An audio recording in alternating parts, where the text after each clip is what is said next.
Welcome back, everyone. If you joined us on our Instagram live on Sunday morning to watch the Australian Grand Prix, thank you very much. And if you didn't, make sure you are there next time by following us on Instagram. You can also follow us on Twitter and TikTok. Just search Racecast and I'm sure we'll come up. If you're watching on YouTube, please make sure you like, comment and subscribe. Comments in particular are our favourite. We love it when you get involved. It really does mean a lot to us. If you're listening to us on Apple Podcasts or Spotify or any other streaming platform that we are available on, please give us 5 stars. That also means a lot to us and it helps the podcast out a lot. But this is our last episode for 4 weeks, I believe. We will be back after Miami. I'm going away for a month basically, so you can't really do a podcast if I'm not in the country. I thought I'd let you know that now rather than you wondering next week why we're not here. But we're going to crack on because we have a lot to talk about after an eventful Sunday. All right, guys, welcome along to a brand new episode. And like Luke said, it is the last episode for a month. Luke's fault, not mine. He's decided to leave, going to Australia, then Bali, is it? It's not bad, is it? No, it's nice. It's a shame that I wasn't out there a couple of weeks before because then I could have gone to watch the race. Yeah, and it was a good race. It was a very good race. But anyway. Weirdly, might we add. Because we discussed this. We were discussing when we wanted to do a live stream, weren't we, the other week? We were like, Jeddah, that's what we want to do. It was like Mother's Day. We couldn't do it. So we were like, you know what?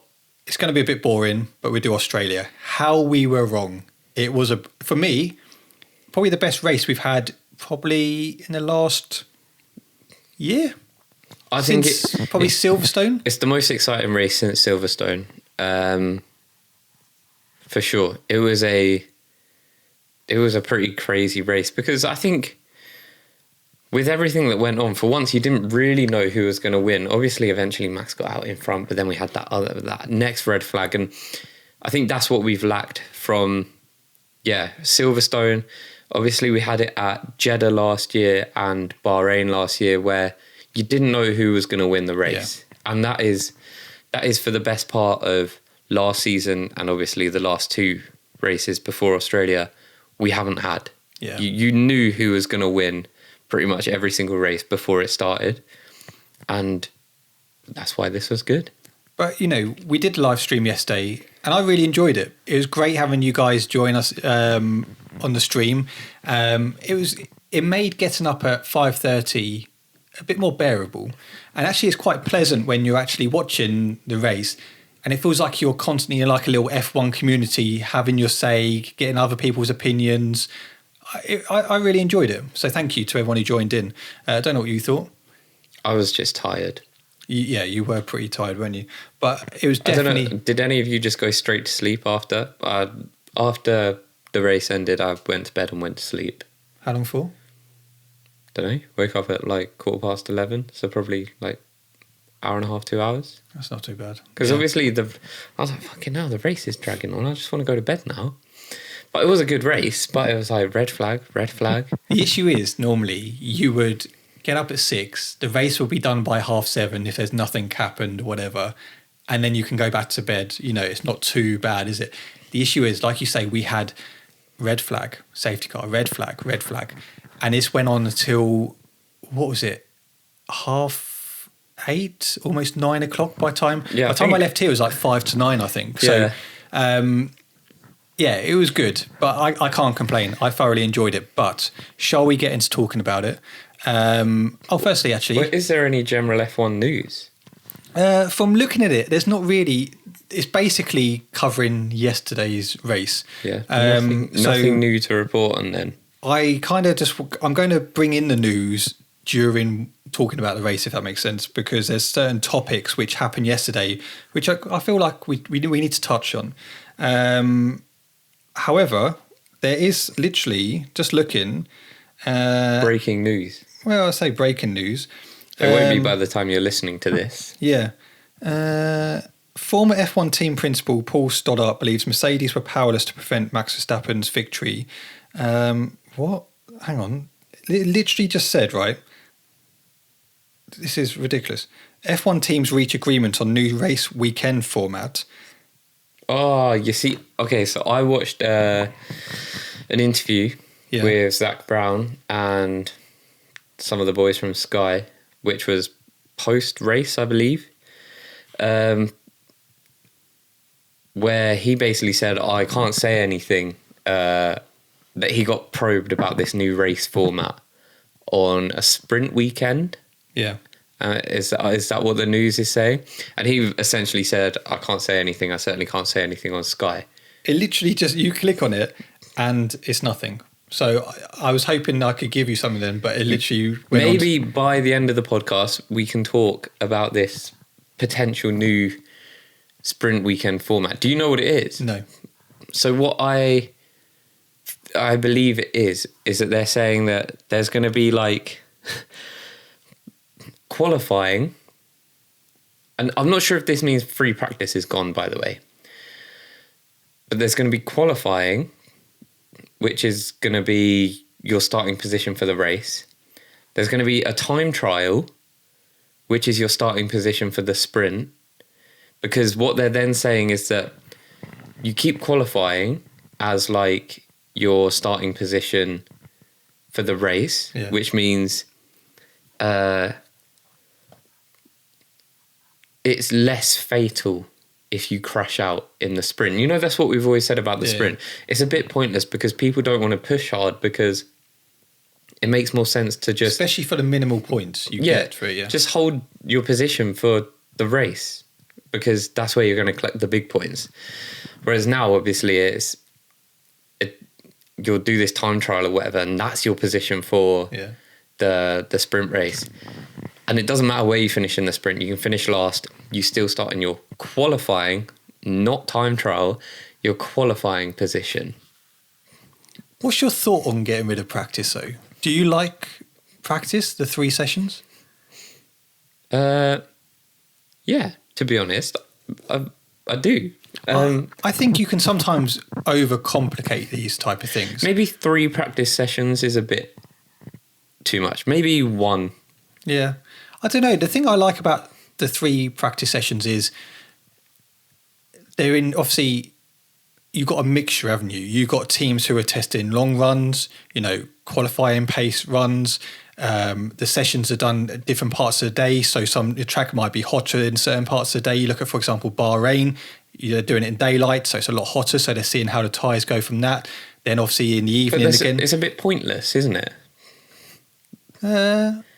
Maybe 3 of them, maybe. If you're never going to race around Bahrain, right? For example, they're never going to race around a track that is under the sun. No. So what is the point in practicing on a track that is under the sun? Because I think those type of things you can gauge a lot, not just for that race, but you're constantly learning about the car for the whole season. Yeah. So, you're doing different temperatures, different humidity and that type of stuff. And you might go, okay, this is what these tyres perform like, yes, in Bahrain, but actually maybe when we go to another track, we'll have similar sort of, weather conditions. How would that affect? Okay, so how about this for a format? Okay. No, in my head, that is just exactly the same as what the current sprint format is. I was going to say, free practice 1, right? Yeah. Quali. Yeah. Free practice 2. Sprint. Yeah. But I don't like the fact that the sprint affects the race. I think get rid of that. Yeah. Make the sprint, you can go off your quali time, basically. I like the fact that when you qualify, you're qualifying for your race position. That's what I like. I don't like the fact that that is then at risk. Yeah, no, I agree. I like the sprint. I don't know. It's a lot for drivers, is it not? Yeah. If they're now having to do, if you've got a time trial, a sprint, qualifying, and a race, that is 4 highly competitive, high intensity things that they have to do over the weekend, events. Yeah. Normally qualifying is intense, the race is intense. Now they've got those 3 free practice sessions to really gauge everything, understand where they can find a bit of time, get to feel with the car, and I feel like they might lose that if everything is just intense and drivers will burn out. That's a lot, especially with the calendar extending. I was going to constantly. say, you've got 23 races. It's full on as it is, isn't it, for the team, without them having to And you should constantly have 24 races. Well, in theory, yes. If China wasn't done, I don't know. I don't mind practice sessions. I learn. I like it personally because I learn quite a lot from it. Because one, you're seeing, you got the commentators going through, strategies, what people are trying to do. You learn a bit more. It's more educational. You learn of things, different things about the car, bits about aerodynamics. For me, I don't mind the 3 practice sessions. For me, they're okay. But yeah, I agree with you. I prefer qualifying to always predict the race rather than qualifying predicts the sprint race, which the sprint race then predicts the race, if that makes sense. Yeah, that was easy to understand, wasn't it? I kind of confused myself a bit there. But do you want me to... Because I've actually found what has been mutually agreed. Yeah.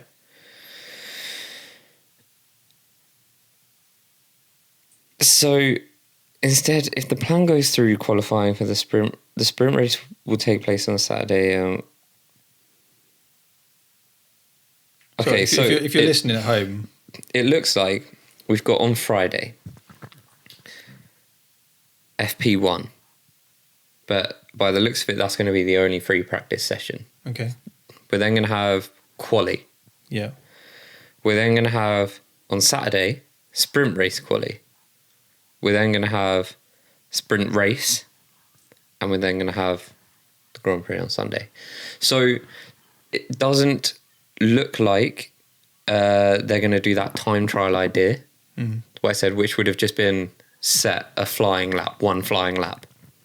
It looks like it's going to be a similar or the same style as qualifying, maybe just a bit shorter. Yeah. Seems a touch pointless. Yeah, for me, I think it's pointless. I don't think that gives teams long enough to come up with the best strategy for the race. Well, yeah, what's going to happen with Parc Ferme rules here? Yeah, I don't get it. It doesn't make any sense to me. The one thing about, Formula One and motor racing in general is you have those 3 days to get to grips with the car, learn about the car, make developments, make changes, sit down, come out with, the best strategies. Instead, you're now putting it like it's like give you one practice, going out there qualifying, you don't even know if that setup is going to be good enough yet because you haven't even practiced it. I like the fact that you have that practice, you then have qualifying on the Saturday and then the race day. That's for me, I like it. That's my personal opinion. Yeah, I mean, to be fair, I think that's a bit excessive. It's too much. And I guarantee it's very fan driven to try and make it that's just more entertaining. They've been Netflixed. Like, that's all that's happened. It's been Americanized, isn't it? But I do think that the sprint format is good over certain weekends. But in the right races. Yeah, and I like it how it is, just I wouldn't want it to affect like the race result. No. And how, because I don't actually know this, Parc Ferme rules, how do they work at the moment on a sprint weekend? Is it literally once, because you quali on the Friday, don't you? Yeah. And then you've got a free practice session on the Saturday. Same setup? I believe so, yeah. Because wouldn't it be interesting? I'm sure there are some cars that can be set up to be unbelievably quick over one lap. Yeah. But then, for different reasons, can't keep that set up to do a whole race, be it for like tyre deg reasons, for example. Yeah. Wouldn't it be interesting if we could have it where Parc Ferme rules didn't apply to, qualifying, and they could run like maybe this crazy setup which allows them to pump a really quick lap. Say for example, Williams have a setup that they can run on the car that makes it unbelievably quick over one lap. So they're able to qualify in P1. Yeah. But then, okay, then they've got their next free practice session on the Saturday. You've then got to have the setup for the sprint race. That's now going to be your setup for the rest of the weekend. Yeah. But now that car is set up like how we see the Williams. Wouldn't that make the race more interesting? Yeah. Imagine, for whatever reason, the Red Bull wasn't able to qualify P1, P2, but obviously we know it's the quickest race car. Yeah. I think that would be quite a cool concept. And I know this is also really unlikely that there'd be like, chances are the Red Bull would just be the quickest car. But there is a possibility that there is a car on that track that, for whatever reason, is mega fast on one lap with a certain setup. 2 points, okay. One, if they brought this in and you introduce a sprint race and then you like... it's not going to be every weekend, is it? No, is that what they're suggesting? No, I don't think so. But say it was every weekend. There's multiple factors they would have to consider in this. You've got teams who would actually be very conservative in their approach because obviously it's a cost cap. You don't want to, ruin your, things like gearbox, your engine, all of that type of stuff. Because as soon as you start, running at high speeds and all of that stuff, you're going to cause more damage and potentially have to change parts of your car sooner than what you would normally do. Would the FIA look at that and go, okay, well, we would give you more leeway for certain gearbox changes or whatever like that? So there's that factor. But what if, and this is just what if qualifying, you got points for, you get points for sprint race. What if the top 10 got points for qualifying and they made that all across the season? I think that would be relatively cool because can you imagine Albon or a Haas getting into Q3? For them, that's like getting points, isn't it? Well, it is getting points, but that's big. That's big for them. That's like getting points. That's big. Under your new system, it is. Yes, that would be big for them. Yeah. Honestly, I know this would never happen, but I would actually think having points over a two-day weekend would be quite exciting. Like if you knew you're going into qualifying and you're like, okay, getting into Q3 is like so important because you can get points. I understand the point, but is qualifying not like really important already? So that's the difference with like the sprint race is that does give points and people are still like, it's not that important. Yeah. Like I'd rather just preserve, the car and not take any risks just to maintain this position and then I'll go for it in the race. Yeah, but how many times have you seen in Q3 like a Williams getting in or a Haas and... Yeah, I know what you're saying. For them, those 1 or 2 points could be crucial to where they finish in the championship at the end of the season. And especially how varied the grid is this year with different type of drivers getting into Q3.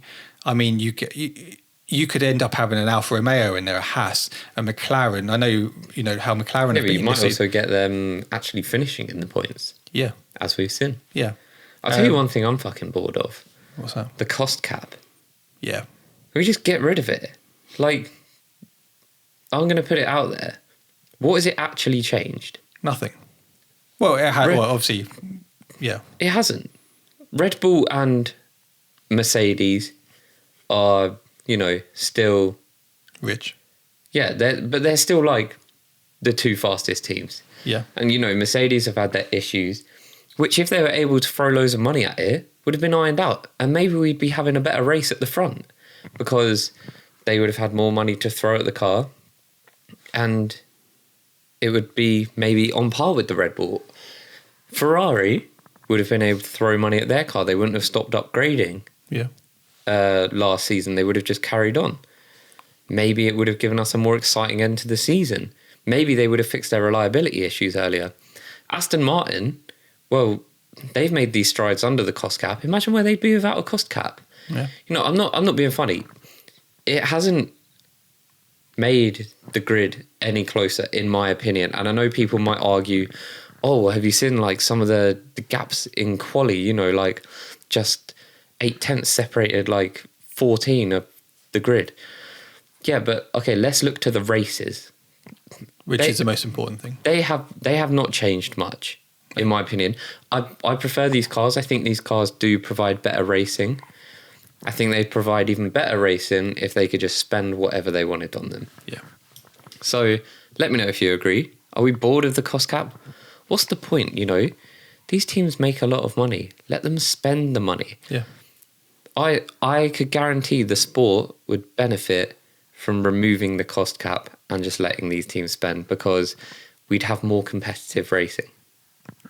Yeah, no, I'd agree. I agree with you. Especially with these new cars that we have complemented. You saw that in 21. You started to see Red Bull come into the picture. You got a good racing between Mercedes and Red Bull. If you kept that, for example, that format now, like you say, would Ferrari be in there? Yeah. Would Aston Martin, would McLaren be better off? Who knows? And my point is not to disregard the fact that obviously previously we've never had a cost cap, and previously we have always seen a dominant car. I'm just saying it's not changed. We're still seeing a dominant car. It's the main reason for it all is to make it fair across the board. That's it. Ultimately, it's not there to. And I understand it, but sport isn't fair. You know. Can you imagine cost cap in? I know it's not a football podcast, but in the Premier League, imagine, so Man City, well, maybe Newcastle now, but let's say Man City, richest club in the Premier League that can attract big players. They're only allowed to spend the same amount as Bournemouth or something. There's, you know, I understood it at first, and I think it was definitely worth a go, them doing it. But I genuinely just don't believe it's changed anything. Let us know what your thoughts are. Do you think the cost cap should go? And if so, why? Let us know. I know we've discussed about qualifying and our fantasies of what we think would be great, but there is a bit of news. The Australian Grand Prix organisers have taken a bit of scrutiny this weekend after a fan was hit by debris and others invaded the track. Did you hear about this? I love reading articles sometimes because can't really help someone being hit by debris, can you? There's fences up and everything. Yeah. But let me tell you this, and let's see if you feel sorry for him, okay? Knowing you, I guarantee you won't. So a F1 fan at the Australian Grand Prix suffered a cut to his arm when struck by a piece of debris from K-Mag's car, putting a spotlight on organisers' safety protocols. No way, a cut arm. Well, if you hear it, he's lucky to be alive, okay? So Will Sweet, I don't know why when I read articles and people just describe what they went through, it's so bizarre. Will Sweet said he was standing with his fiancée on a packed hill just off turn 2 at Albert Park during Sunday's race when a Danish Haas driver car hit the barrier, sending his tyre and debris flying into the air. Did you know debris flies into the air? Mental. What are they supposed to do? Put a roof up everywhere? It slapped me in the arm and I was just standing there bleeding. He told radio station, my arm was covering where my neck would have been, but if that had hit my fiance, it would have got her right in the head. I realised how big it was and how heavy it was. Parts of it shredded and really sharp. If it hit me in a different angle, it could have been horrendous. Yeah, I'm not denying that, but should we just new rule?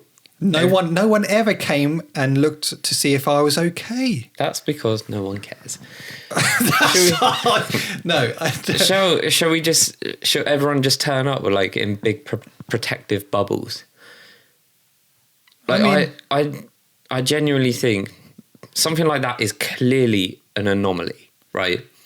And does it happen there every year? Is someone hit by debris there every year? No. Some things, right? Sometimes these things are going to happen. Yeah. I'm not saying it's ideal for this geezer who's been struck by a piece of metal. It's pretty cool, to be fair. I mean, it's a good story to tell. Let's be honest. And you didn't die. I've seen the picture. He had a little bit of blood running down his arm. He could have died, though. All right. So could you when you crossed the road earlier. Valid.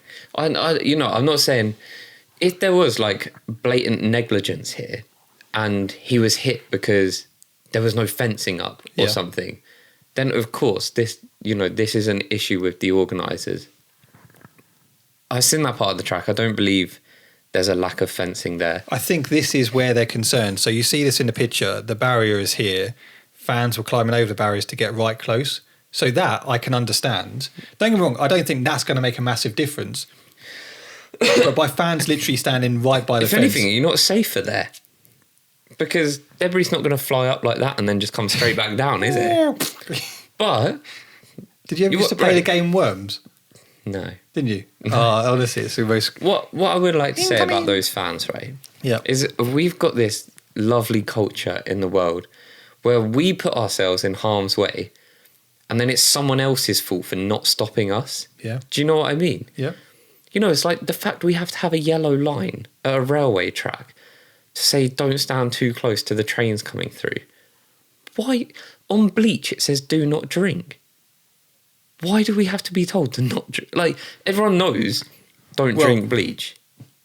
There was a certain individual who was saying that bleach could... Well, yeah, exactly.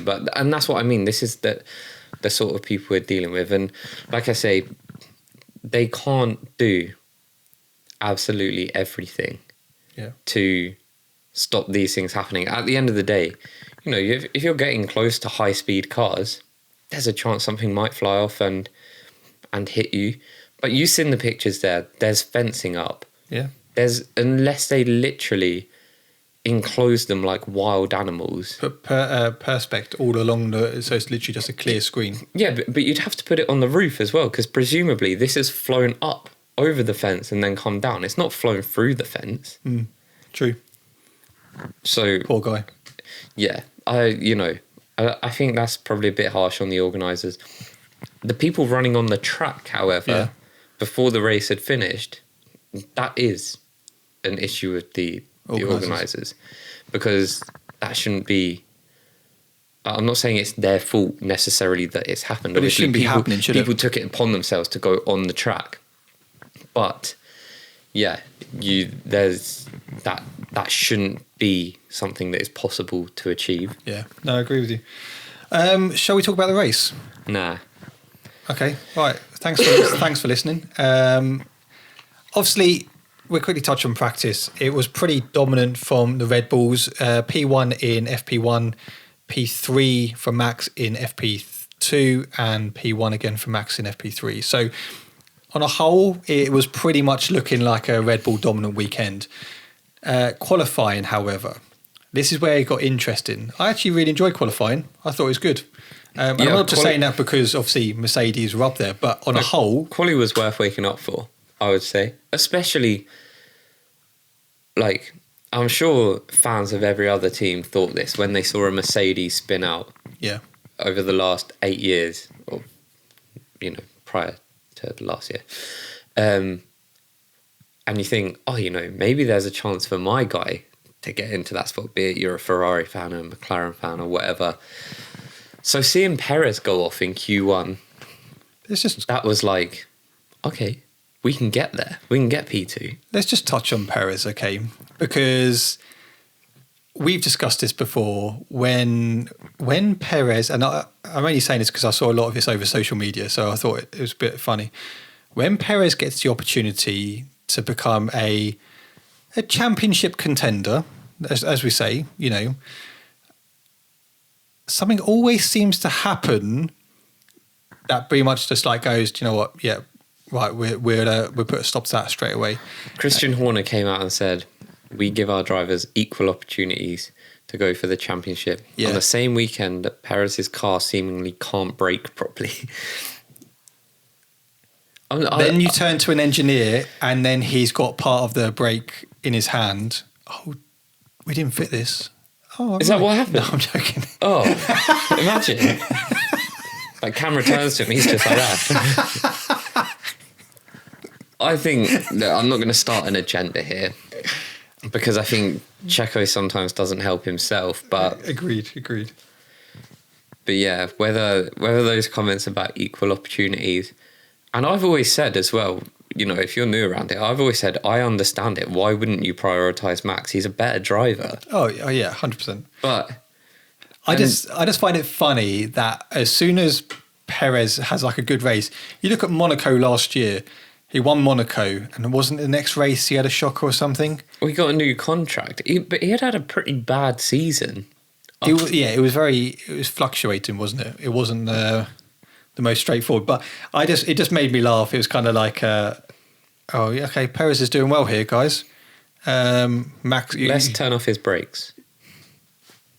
And, there he goes.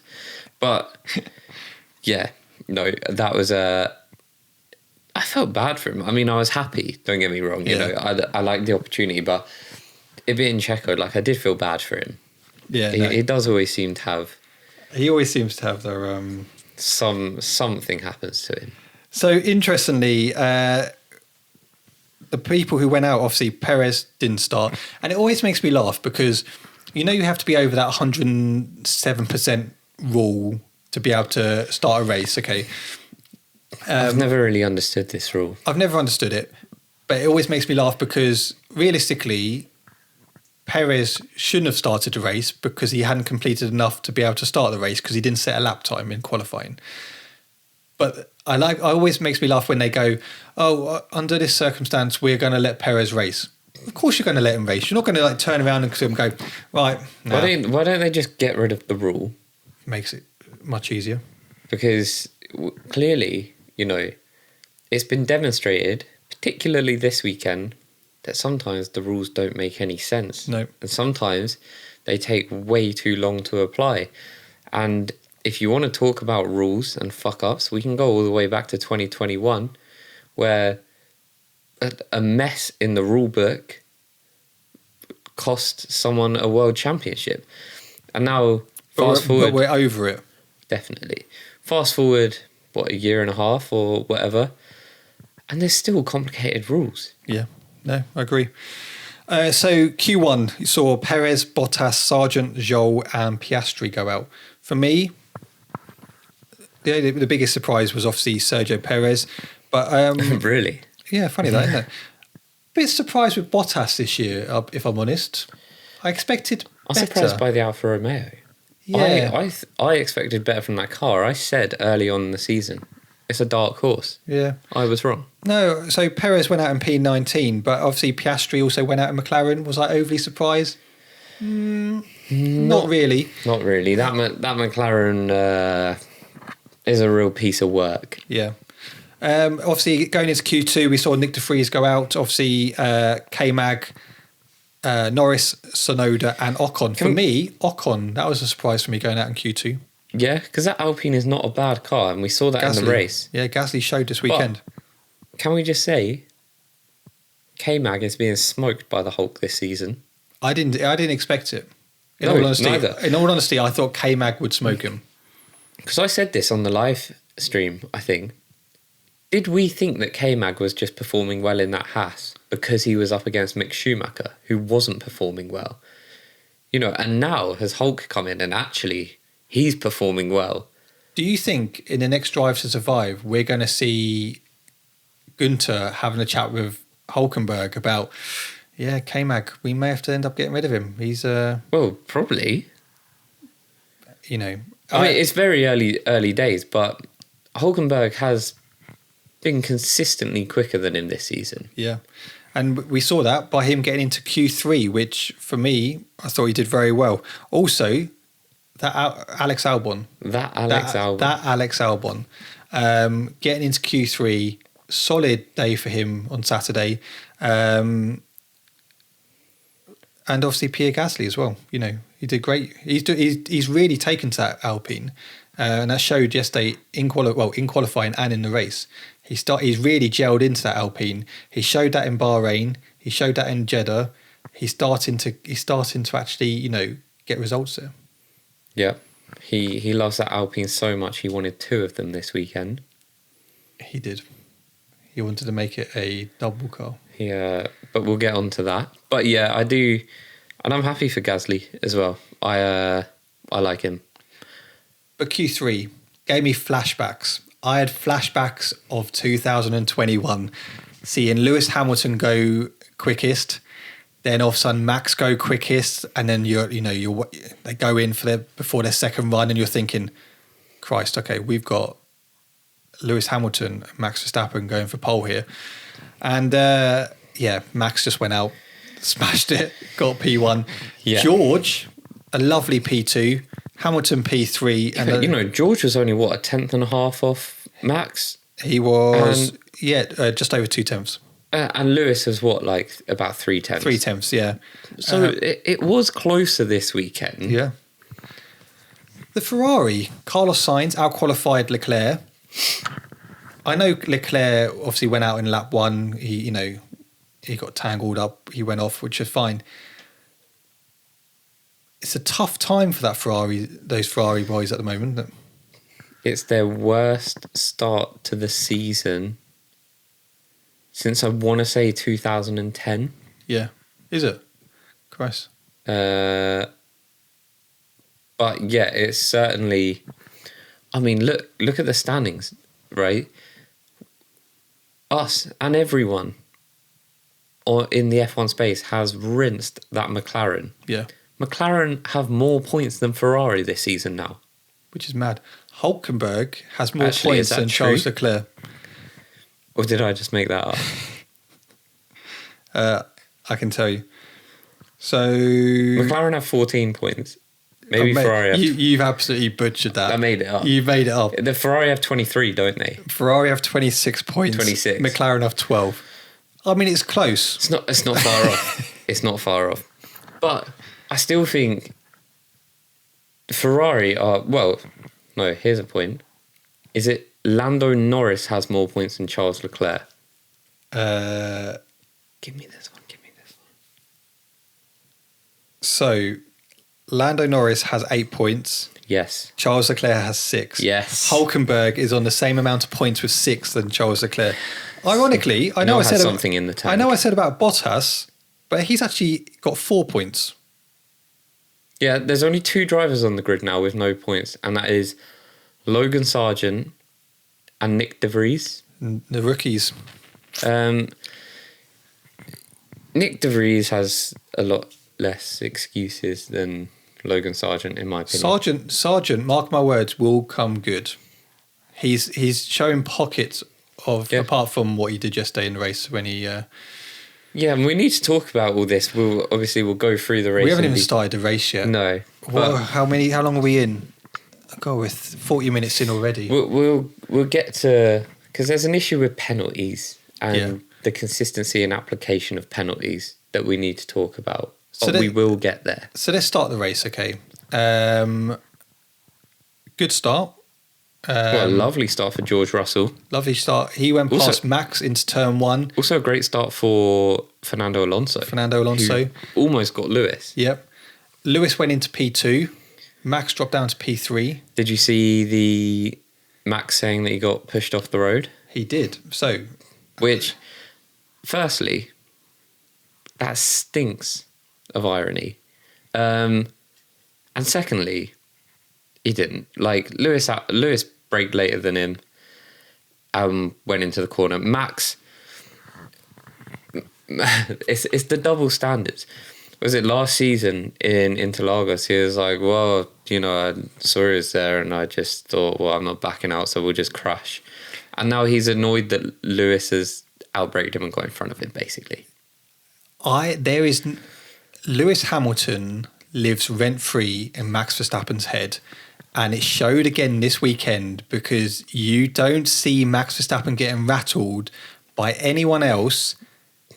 If anyone else did that to him yesterday, I honestly don't think he would have said anything. The thing is, that's the exact sort of move that Max would make. And it's a move that we'd be saying, like, that's a classic Max move. It's a great overtake. Yeah, but take away whether it's Lewis or Max. If anyone else did that, I think Carlos Sainz did a move similar to that on Lando halfway through the race. And we were like, that's a good overtake. That's a good overtake. It could have been anyone and it would have been a good overtake. However, Max Verstappen has come out and said, from my side, I just try to avoid the contact. Very different approach than from his one in Brazil last season. It's quite clear in the rules what you're allowed to do now in the outside, but clearly it's not followed. But that's okay. We're at a good pace and past them anyway. It's something for the next races to take into account. Shall we refer him back to Brazil 2021 as well? Where Lewis was on the outside there and in front, probably similar to what Max was in this race. and he tried to run him into Sao Paulo town. Yeah. So, not a fan of that reaction from Max. I think you've got to take it as good as you give it. Yes, I agree with you. I thought it was a good overtake. But like I said, and I'm not just saying that because it was Hamilton. I mean, generally, anyone else could have done that. As I said, Sainz did a very good overtake. I didn't expect Max to be outbraked, especially by Mercedes. No. So it was a good overtake. We were, from our point of view, we were very happy to see Mercedes come back in and show a bit of pace, show a bit of... It just looked good, didn't it? So George led the race. Safety car came out. Who did they come out for? Oh, Albon. Came out for Albon. And interestingly, George pitted, which I think... At the time made sense. Made perfect sense. Hamilton stayed out. Verstappen stayed out. There was only 4 cars that went on softs who started on softs. I think there was 4 cars who started on hards and the rest were on mediums. So George came in for hards. Literally, that put him down to P8. And then because Albon went off, because there was so much debris. No, there wasn't. Gravel. There was gravel. Gravel, because there's so much gravel on the track. The race got red flagged because there was gravel. Yep. Are we not going to talk about that as a ridiculous point? Yeah, I agree with you. It didn't make much sense at the beginning because I was a bit like, why are they red flagging this? It's like... Did it even make sense at the end? No. But anyway... There's also this stuff with like cranes and stuff on track because they had something to like... Well, they brought something on to clean the track. Firstly, what's wrong with a good old broom? Just get some guys out there, sweep it up. They'll know where everyone is, right? They'll just be like, oh, safety car's coming around, make sure you clear quickly. Clear. Yeah. Okay, all the cars go past, get back out there, sweep. I do feel like this safety thing is being taken one step too far. Yeah. To the point where, like, we know that people aren't in danger if the cars are on the other side of the track. Yeah. You could lay down on that track and I'm not suggesting anyone do that, but you could, and you'd be safe because we know that the cars are on the opposite side of the track. That was a pretty unnecessary red flag. You can get people out there to sweep it up, and that's fine. Lifting the car, if there is something on track in those conditions, right? Yeah. Dry, sunny, very visible. Is there as much risk? No, I don't think so. But we said, didn't we? It didn't... None of that made sense to us. We've seen worse ones not be a red flag. Yeah. And like we say, George coming in and pitting made perfect sense because I never in a million years thought that was going to be a red flag. And it can really ruin people's races. Yeah. And it did. It would ruin people's races the other way as well because, if you didn't pit and then... if you got rid of this, you can't change your tyres under the red flag. Yeah. Like say that was a rule. It then messes up all that as well because you're going to get a much better launch off the line if you did come in before and you're on the fresher tyres. Yeah. All the while you're behind a safety car, there's still an opportunity to pit. Yeah. If you get rid of the rule of you can't change tyres under a red flag, then you completely lose that opportunity where someone might have already taken it under then they're in a better position, the safety car. So I just think we need to try and avoid red flags as best as possible. So we had 3 of them yesterday, if you don't know. 3 red flags during the race. Let's just touch on the Albon one. Obviously, it's a bit of a weird one. He just lost understeer, went off, hit the barrier a bit, bounced back off. It didn't look like anything that should have been a red flag. But they took their time. after George pitted, they then decided to red flag it. That was a frustrating thing. So that moved George down to 8th. Lewis, Max were P1 and P2. We're kind of like, this is just very strange. Obviously, if you don't know, if you're from a red flag point of view, you can actually come in and you can do work on the car and you can change your tyres. Yeah, someone got a new wing at some point, didn't they? Yeah. I don't know who. I can't remember who. Yeah. But for me, I don't agree with that. I like, obviously it benefited cars yesterday by having a red flag, but I don't like that you can do work to the car and change stuff. That's not really. How about this as a rule proposal? If you do keep that, anyone that pitted under the safety car returns to their original position. See, that I would go for. Because that levels it out and it makes it fair. Because realistically, you're talking about from when the collision happened, and actually, yeah, like you say, if you've got, but is that the FIA not being quick enough with their decisions and it's their fault, or is it the strategy's problem that you could be coming past a pit car and they go pit lane and you're like, safety, come in now, where actually they're not waiting to see how that plays out. Yeah, but I mean, to be honest, at the rate they bring out red flags now, you might as well just not come in. Chances are it'll be a red flag anyway. We've gone back to Massey era. Massey was obviously here this weekend. But yeah, it felt very much like Michael Massey era yesterday. Let's talk about red flags, because a lot of drivers have come out and discussed this weekend. Because obviously eventually, at this point, George Russell is out the race. Max is P1. He's got like a 10-second lead. Lewis is managing Alonso. Yeah.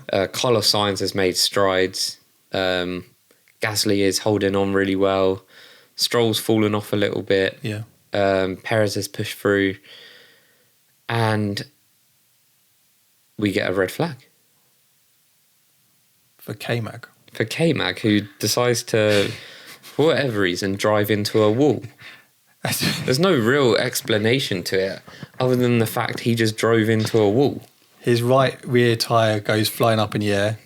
A man gets hit in the arm with debris. Yeah, it's the organiser's fault. Yeah. So we've discussed the FIA's decision making quite a bit over last year. And interestingly, it pains me to say this, I think it's got worse than it was under Michael Massey.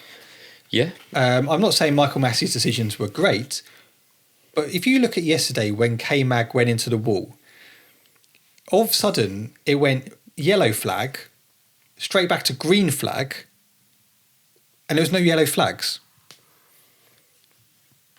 Do you remember? Because we said, you were like, why has it gone green flag? Was that when K-Mag? That's when K-Mag went into the wall. Because you were like, why is it saying green flag? It took so long for them to make a decision.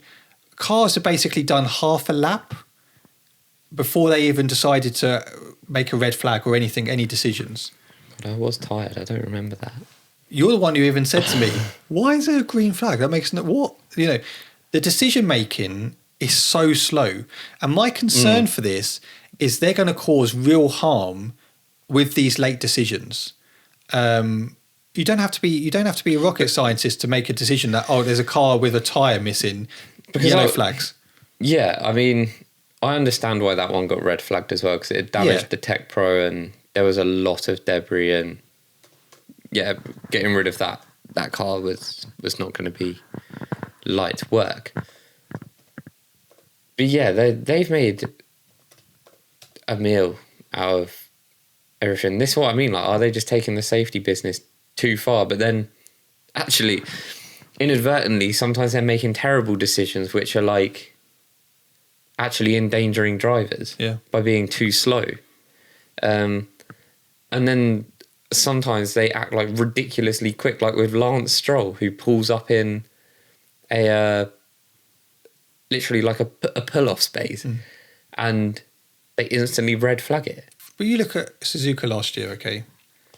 You had Sainz had crashed. they bring out the yellow flags. Poor visibility. No one can see anything what they're doing. You got Gasly racing around like he's just leading a race or whatever. And then they decide to red flag it. Yeah, no, there's been like multiple weird decisions. It doesn't make sense to me. But it gets weirder in this race, to be honest. It does. Let me just touch on what drivers have said about the red flags. Verstappen declared the situation a mess of the FIA's own making and noted he could not understand why a safety car or virtual safety car had not been used instead of a red flag. George Russell called the red flags unnecessary, and McLaren's Lando Norris implied the FIA was making decisions in an attempt to improve the show. Interesting. Yeah, that's what we said about 2021. Yep, and that hasn't improved. Toto Wolff has said in each case it was not clear why the race had been stopped, and he echoed Russell's opinion that alternatives were available. Both red flags we didn't see coming. Restarts are a great entertainment factor, but we need to understand going forward when a red flag is being put out and when it is a safety car or VSC. For those instances, you could have applied either. Formula One is so successful because of it's a sport and we follow the rule book, and that gives a great entertainment, as long as it is clear how it is being interpreted. Whether you call a VSC or a safety car or a red flag, as long as we understand in terms of us being able to plan and having the same rules for everyone, then that is okay. They are strong words. I mean, and they are big words from big personalities in the paddock. So I personally feel the FIA are under a lot of scrutiny at the moment, a lot of pressure. And yeah, I just felt like yesterday there's no guidance. We sat there and were like, this makes no sense. Well, because we had the K-Mag red flag, and then it was, everyone get back on the grid. We're doing a restart. Yeah. Brilliant. We restart. There's like 6 crashes where you had Logan Sargent run into the back of, was it an Alpha Tauri ran into the back of? I think it was De Vries, wasn't it? You had Carlos Sainz take out Alonso. There was something else further up the road as well. Perez went off. Yeah, Perez went off. Ocon went into Gasly. Ocon and Gasly collided. Well, Gasly shut the door on him. He did. It was his fault. But now, okay, so we get another red flag. Hang on, not even a red flag. You've even got Stroll, who decides to even not bother turning the car and go straight off. Yeah.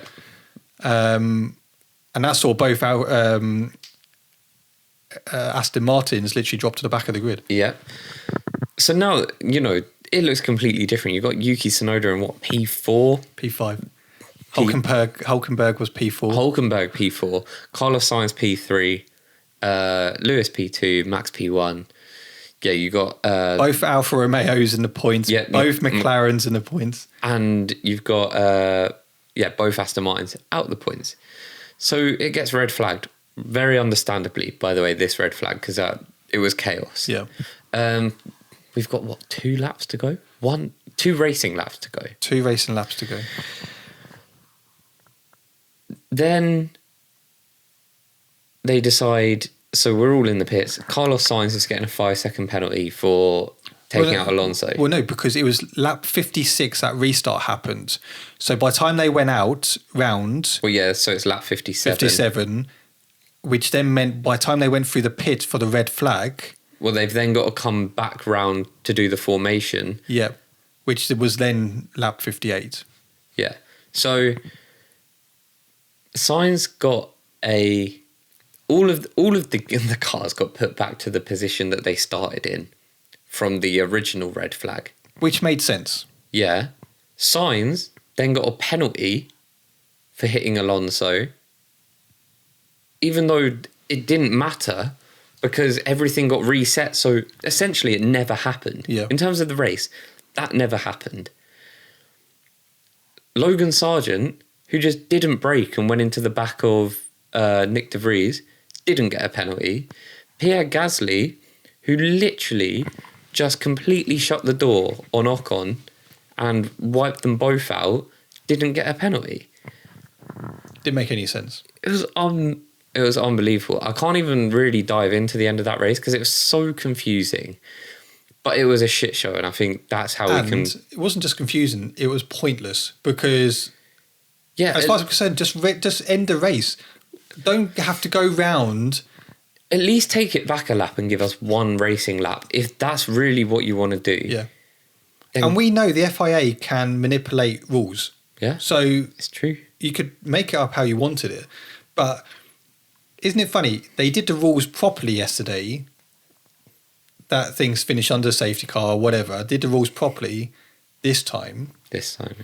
But it just took a long time. And I agree that it is tough. Martin Brundle, let me see if I can find his quote, because it was quite an interesting... because he was asked about... logging into everything is a nightmare. He was asked about what he thought of what the FIA did and how they handled it. And he was actually quite relatively supportive of them. Let's see if I can... Oh, what was it Crofty saying in the on commentary? Something whack. And Ted was saying, like, what's the point? He's like, well, because it's the rules. Yeah. I was like, shut the fuck up, man. So Martin Brundle has defended the FIA over the officiating of the Australian Grand Prix, insisting a late red flag was not motivated by a desire to create more fun. He said, absolutely not. I don't think there was any instruction to whiz this show up when required. You have to walk a mile in the shoes of the people who are responsible. It is easy for us to sit in the sidelines going, should have done this, should have done that. But back in 2009, Felipe Massa nearly died with a piece of someone else's car coming through his cockpit. It is also a street circuit. There is a lot of fans either side of the track, also marshals, medics, and they are down there. So if there's a piece of debris on the track and you can't have them flying around the air at a couple 100 miles per hour. I get that. I completely agree. I don't think it was done for entertainment.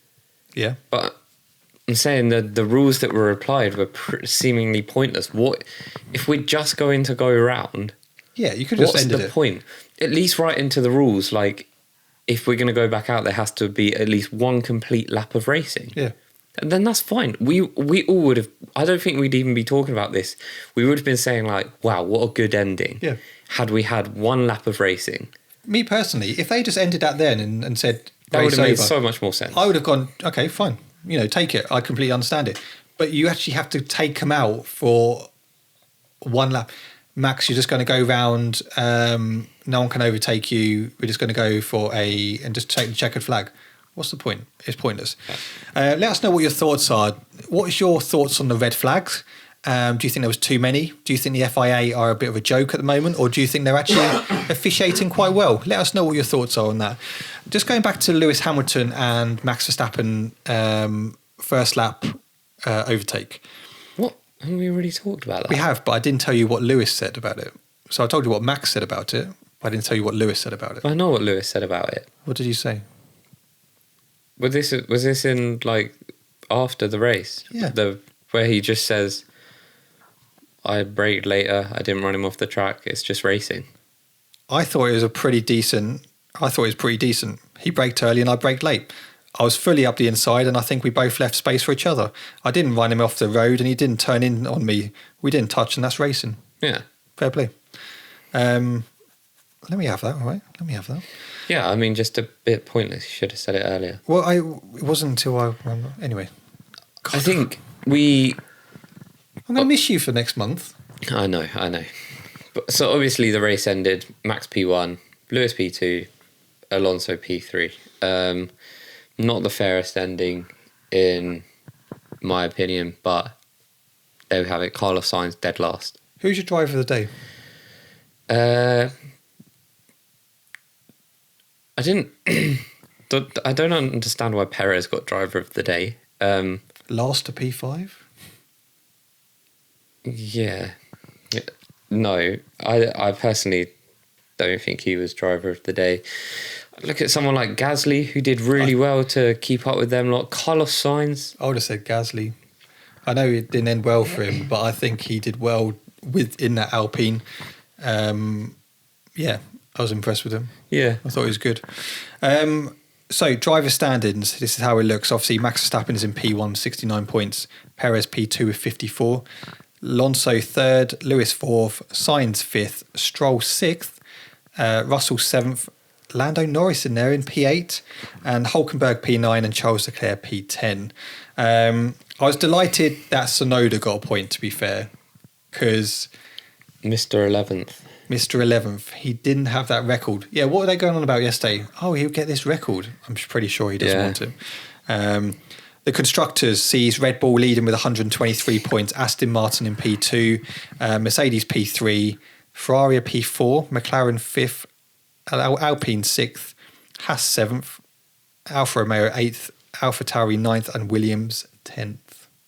So it's very close. It's very close. And obviously we're only 3 races in, but I thoroughly enjoyed it yesterday, and I even enjoyed it more because Mercedes look like they're coming back to the party. Yeah, and next stop is Baku. Yeah. And there's a lot of, we've seen over the years in Baku, haven't we? It throws up a few little surprises. Obviously, we've seen Vettel there on the podium in the past. Lewis Hamilton doesn't turn off his magic button, goes flying off after turn 1. It's an exciting race. Yeah, I'm expecting big things. But you won't be back. I won't. I'll be watching it in Bali. Bali? Is that where you're being then? Very nice indeed. But no, on a whole, I actually really enjoyed this race weekend. From qualifying... 8 out of 10. Yeah, solid 8 out of 10. Ending should have been better. Yes. I don't know. Who... Do you believe... Are you on the hype that Mercedes are back? Or are you thinking this is a one-off? Just a one-off. No, they've even said, like, we haven't changed anything on the car. We just are setting it up a bit better now. They were massively surprised, weren't they? Yeah, I'm not expecting anything big at Baku. But they'll probably, to be fair, they'll probably be a bit quicker than the Astons because obviously there's a lot of straight at Baku. Yeah. And we saw that the Mercedes is quicker in a straight line than the Aston Martin. But we haven't really seen the Aston Martin set up with like a reduced drag setup. So it'll be interesting. I think Baku could be a fairly decent track for the Merc. Don't write off the Ferrari just yet. No. What? Because I didn't know about this, but Lewis and the team celebrations after, there was something you said earlier that happened, which I didn't. Yeah, well, apparently there just wasn't anyone there. Like, and he said, I think it was Kelly Slater uploaded like a video. He was there, and like Lewis is just like, well, where the fuck is my team? Have we heard any more about that? No, nothing. It's weird, isn't it? Yeah, it's very weird. Very weird. Do we read too much into that, or maybe it's busy all around there, isn't it? And interesting. But no, guys, hopefully you've enjoyed this podcast. Let us know what you thought of the race.